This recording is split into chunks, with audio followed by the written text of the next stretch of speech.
Hello, bonjour, good morning everyone. Bonjour tout le monde. Donc voici, comme vous le voyez, c'est la peinture qu'on va faire réaliser aujourd'hui. Je vais vous guider étape par étape pour arriver à ce résultat. And excuse me, I will explain in English too. So it's our artwork for today, and I'm gonna guide you step by step to do this painting.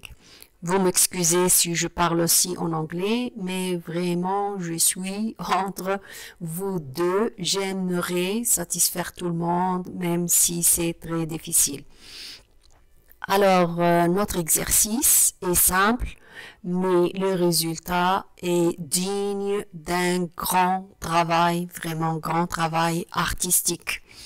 Donc, j'ai commencé par, comme vous le voyez, je dépose la couleur et puis je gratte, je tire d'une façon verticale ici avec l'outil vert qui est un outil de cuisine un peu dur. C'est la différence entre cet outil et le Catalyst Wedge que je vais utiliser aussi.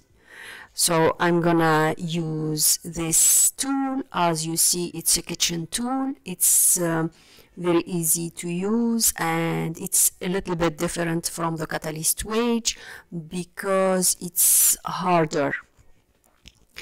And then the difference, it scratches more color, and we can have a thin layer of color. Donc, la différence entre cet outil et le catalyste, c'est qu'elle me permet d'avoir une surface de couleur plus légère et plus transparente. Donc, j'ai vaporisé avec l'eau aussi pour alléger la couleur. Elle devient plus fluide et quand je gratte, je peux gratter plus de couleur et avoir donc plus de transparence. Je vais vous mettre dans la description dessus un lien pour une vidéo similaire qui va vous aider à travailler dans cette technique. Puis, j'ai oublié de mentionner quelque chose de très important que j'ai fait aujourd'hui, qui est différent, c'est de travailler sur une surface grise. J'ai peint la surface en gris.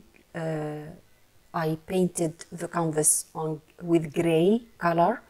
Any gray color is good to do that, and the painting became more easier, especially for the beginner. Peindre la surface en gris facilitera le travail, surtout pour les débutants. Donc, autre chose, vous pouvez ralentir la vidéo pour mieux suivre les étapes. Donc, n'hésitez pas à le faire du setting.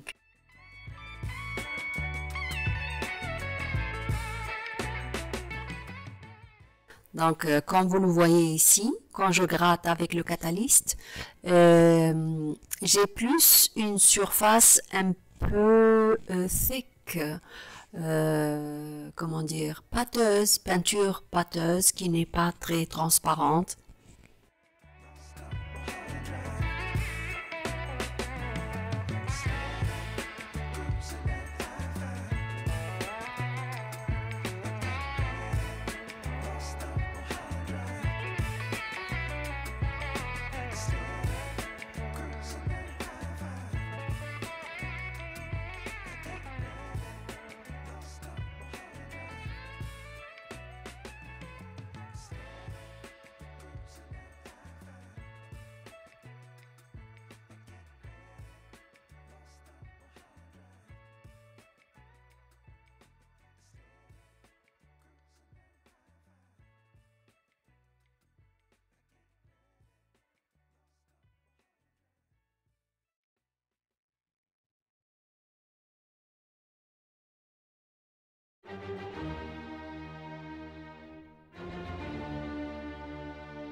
Alors, voilà.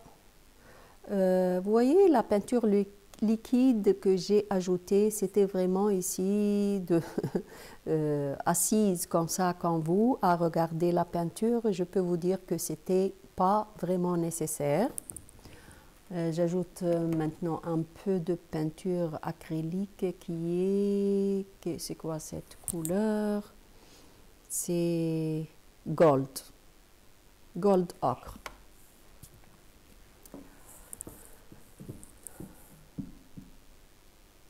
Quand on travaille, parfois on est sur pilote automatique. C'est pas toujours, c'est-à-dire on travaille en décidant quoi ajouter. Par contre, ce qui n'est pas dû au pilote automatique, c'est l'ajout du doré. C'est un choix. J'ai décidé de faire du doré une partie essentielle de la peinture.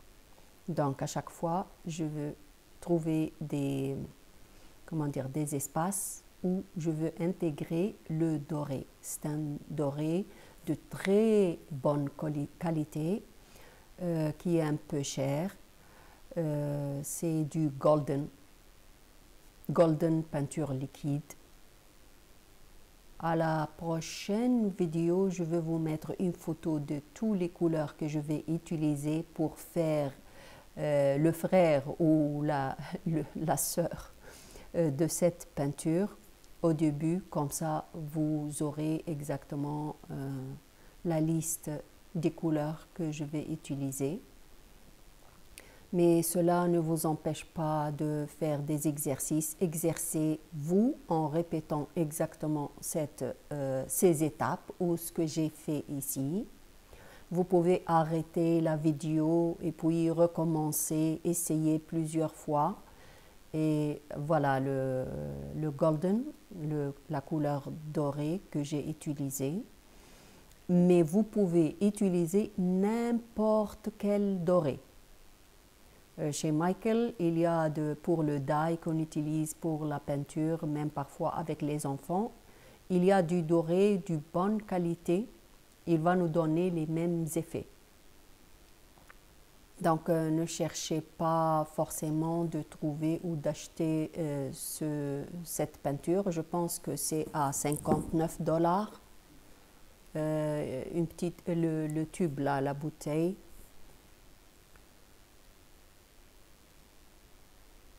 Donc, la technique ici, dans cette peinture, se base essentiellement sur la manipulation de plusieurs façons de cet outil de grattage.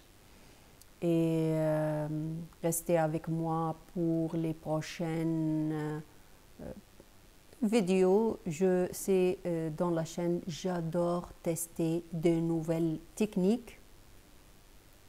tester de nouvelles techniques pour faire des belles choses, bien sûr. Mais aussi, j'utilise de temps en temps un pinceau. Ça facilite le travail parfois, la diffusion de la couleur, comme ici.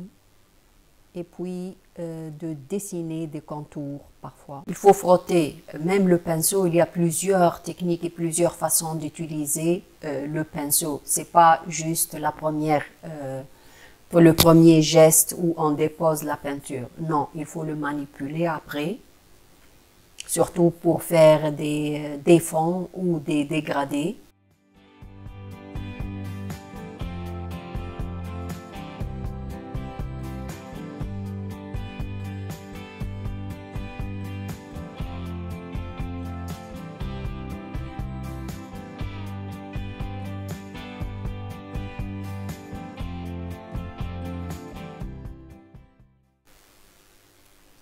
Alors maintenant, je dépose cette couleur beige pour créer un peu de lumière dans l'ensemble de la peinture.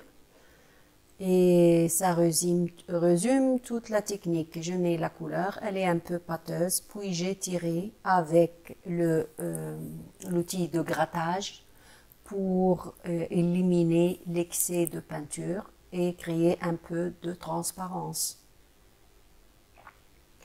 Avec la manipulation de l'outil, plusieurs fois, vous allez avoir une facilité à l'utiliser. Donc, j'espère que vous avez profité et aimé ce tableau d'aujourd'hui. Et je vous donne rendez-vous au tableau prochain, le frère ou la sœur de ce tableau pour créer le diptyque. Donc, je vous donne rendez-vous pour une nouvelle séance pour travailler sur le couple de ce tableau. J'espère que vous avez aimé la démonstration. Je vous souhaite une bonne pratique de peinture. Restez en santé et pratiquez bien. Bye bye. À la prochaine.